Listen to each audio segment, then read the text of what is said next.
Hello everyone, welcome to another video.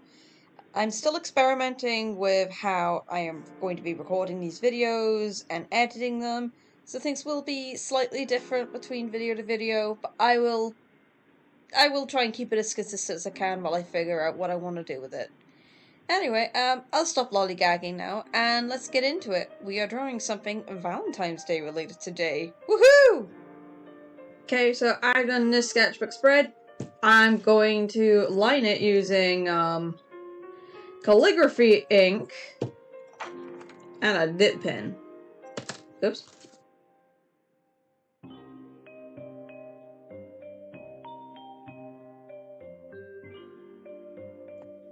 Hello, me down here. Sorry, having a little issue there.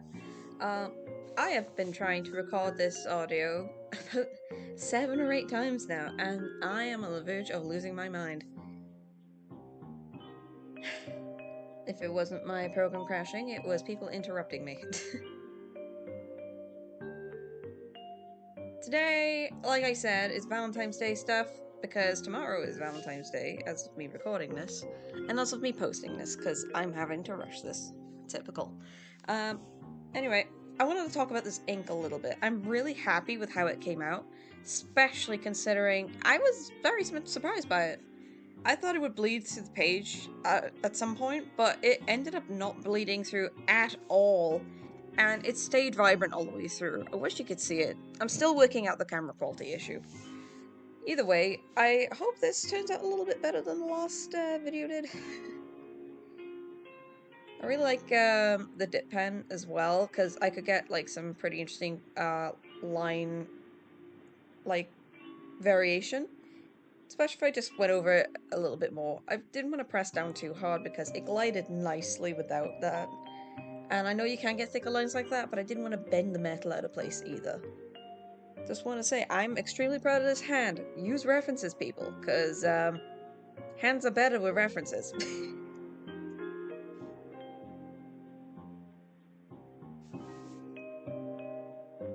I have a love-hate relationship with Valentine's Day. I used to absolutely hate it because I would never get any Valentine's Day gifts.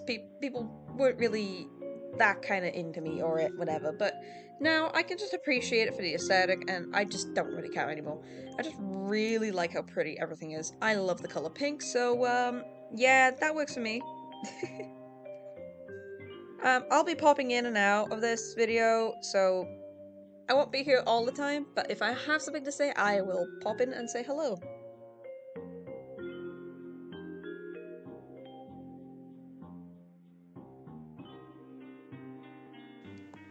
I already have something to say. Like I said, with the ink going through the page, it did not, even with this color blocking here, and that really surprised me considering I laid this ink on thick. And I shouldn't have done it with the dip pen here because it was quite scratchy, although in real life it was quite satisfying to do. I should have used a brush. But never mind, it's too late now. And I like it. So, take that.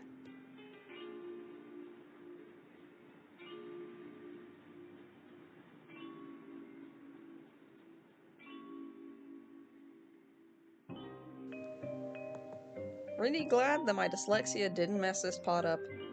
Well, it's not that I can see. If there is something wrong, do tell me.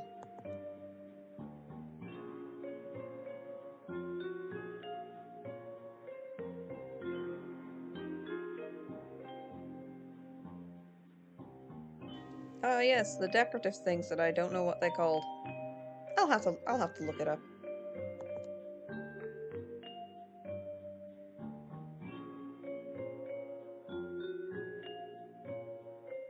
Okay, so I've lined this out now using my calligraphy pen and ink. I've also rubbed it out like all my pencil sketch. I think I will actually go back over it and vary some of the line width again. Once I've done that, it's all about colouring. I wasn't sure what to do regarding colouring, considering I know for a fact I want it to be very, very pink, but I don't know what supplies to use, so it might be a matter of seeing what I have and making a mixed media thing, just using everything that's pink. Might add a little bit of teal for variation, but I want pink. I want lots of pink. and I'm gonna get my pink. Get my pink I did because I used a lot of pink in this. But surprisingly, it ended up being mostly watercolor being used. I did use a pro marker for a little bit, but it blurred through the page, so I decided not to continue doing that. These little dots that you can see showing up on the skin is just the paper being like, oh, it's wet, there's watercolor, but they go away when it dries, thankfully. Well, most of them did. There are still some there, but I'm just choosing to quietly say they're freckles. I used like a bunch of different brands of watercolors to get the pinks I wanted because I had a bunch of different reds, a bunch of different pinks, a bunch of different magentas, and I used them all to varying degrees of, well, pinkness, I guess.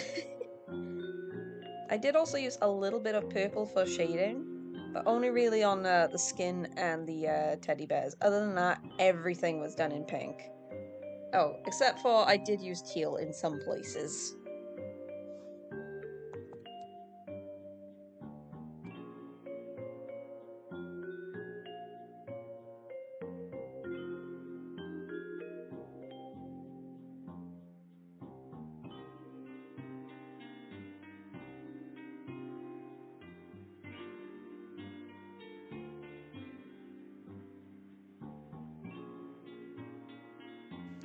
There goes the pro marker, bleeding through.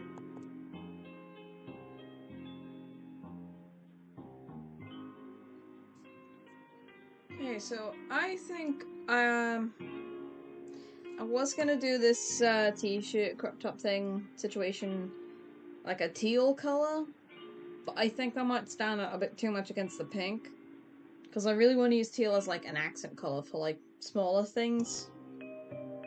So I think I will just do it like a really pastel pink maybe. I'm really glad I did it this way, only because it helped with the balance of the whole piece. If I had done it teal, it would have been far too much teal for what I was trying to do. Mainly because the frame itself on the other side of the page was pink as well. If I had done that teal and then the t-shirt teal as well, then it would have been fine. But because I wanted that to be pink, I needed the t-shirt to also be pink. But I made it a pale pink so that it's like, you know, it's not the same pink, but it's still pink. There's a lot of pink. I did use teal in some places though, like with the stem of the rose and like these decorative things on the wine bottles, as well as like the little straps on chocolate boxes. Mainly because it helped break up the sea of pink. It made it a little bit easier to digest with your eyes, if that made much sense. Like, it's not just all pinks and reds, it's just easier to see. Also, I did use more reds on the boxes than pinks, just so I really diluted them down. That way they're slightly different, so you can tell them apart from like the shoes and everything else. It just made the front part stand out a bit more. Like, you can see I use like a more magenta thing to darken up areas, especially with the shoes and the crack of the butt. Um, but it was mainly because I wanted them to be darker. The color kind of reminds me of Dr. Pepper though. Maybe I'm thirsty, who knows?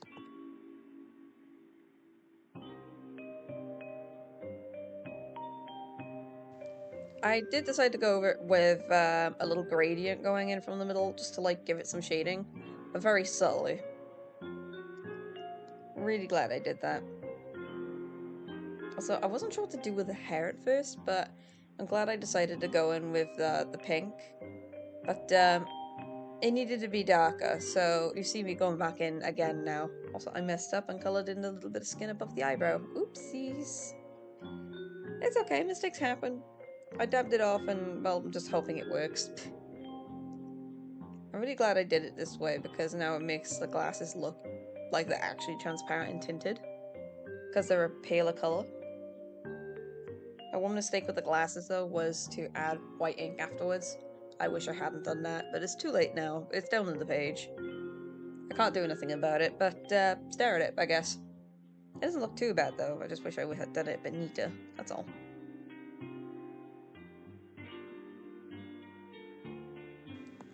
Focus!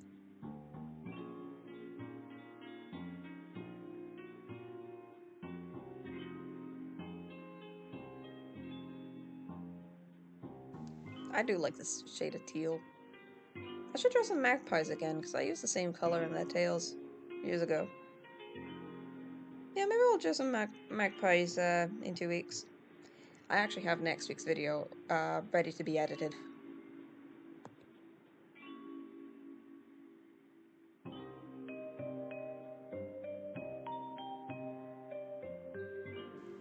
I'm really happy with the shading I did on these bottles. I feel like I actually made it look like glass. I didn't think it would work, but it ended up working out really well. Also, these bits, even though I have no idea what they're called, and I've just seen them like everywhere, so I used them. They were really fun to paint, even though with this one specifically that you can see, I was worried it would blend into the bottle, but thankfully I managed to get it to work. I don't know why I had so much fun painting these. They're small, insignificant, and it didn't take much time at all, but still, I enjoyed it.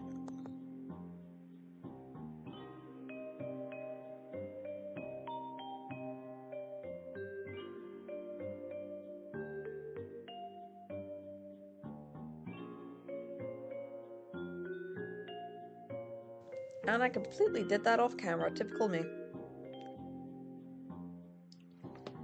Well, you know how I love you guys. Boom! Second drawing! Yay! That might give from me to you.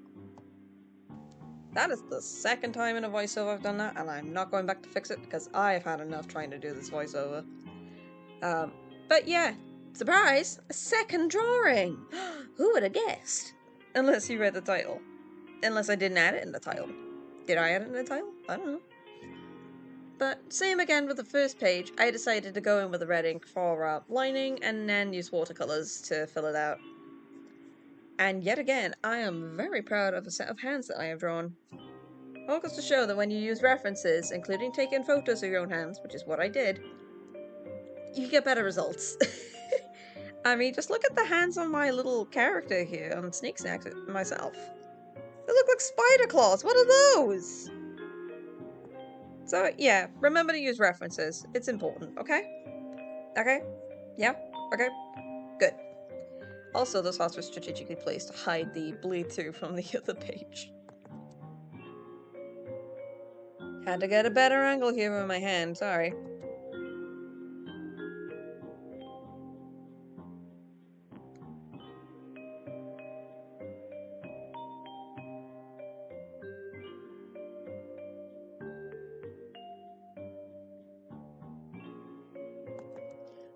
I went in with a paler wash than what I wanted his skin to be, just to help with the gradient for the blush and nose.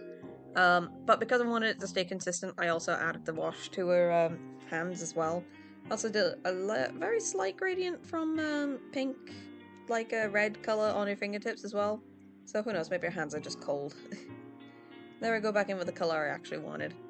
It's not that much different, but it is slightly darker.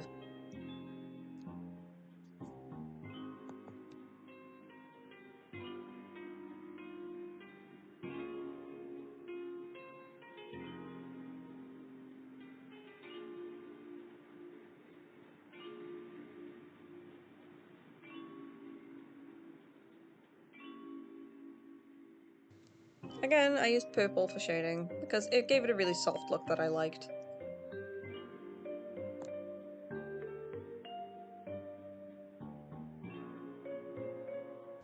Oh no, in for the hair. I love doing the hair. This was so much fun. I want it to be like a kind of corally pink reddish color. So the first wash went down with the palest color I wanted to use in the hair. Because with watercolor you gotta work from the palest color to the darkest. And I knew I wanted the palest color in here to be like this like really washed out red color. So I went in with that first, put down a big layer of it, made sure it was everywhere to keep everything consistent. And then I went in with the shading. It ended up being such a lovely color, like honestly. It kind of reminded me of Ariel from Little Mermaid, if she had a bit more pink in her hair than just red.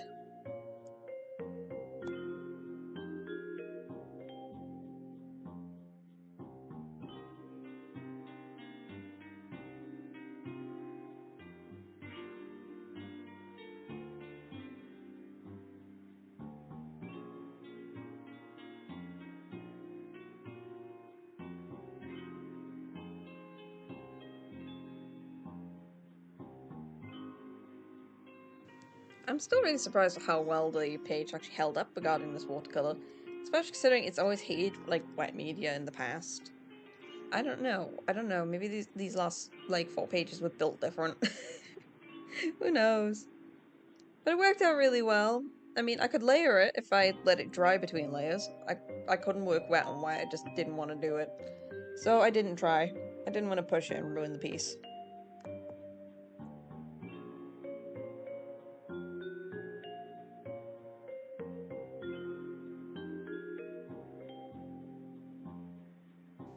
At this point, I was picking directly out of the watercolor palette and not, like, diluting it. Just for the last darkest bit of shading. Mainly because I knew this color wasn't going to get any darker, but I still wanted to use it, especially in the dark spots. So in it went. I'm quite glad I did it, because it gave the hair a lot of shape. It really helped with defining some of the ridges and, like, waves I wanted to add. If only my camera could focus. And again, I went in with a teal, like, for the eyes and, like, some extra bits. Instead of painting the whole frame pink, though, I wanted it to be slightly different from the last one, so the whole frame is now teal, and the little decorative thing on top is going to be pink. As well as the rose that's on the inside. I did intend to have it looking a little bit like embroidery, but in the end I decided just to paint it on. Happy Valentine's Day. If you've got someone to spend it with, then lucky you. If you haven't, then that's okay. Self-love is important too. Don't forget that. So anyway, I hope you really like this page. I know I do. It's a very pink page. Bye-bye!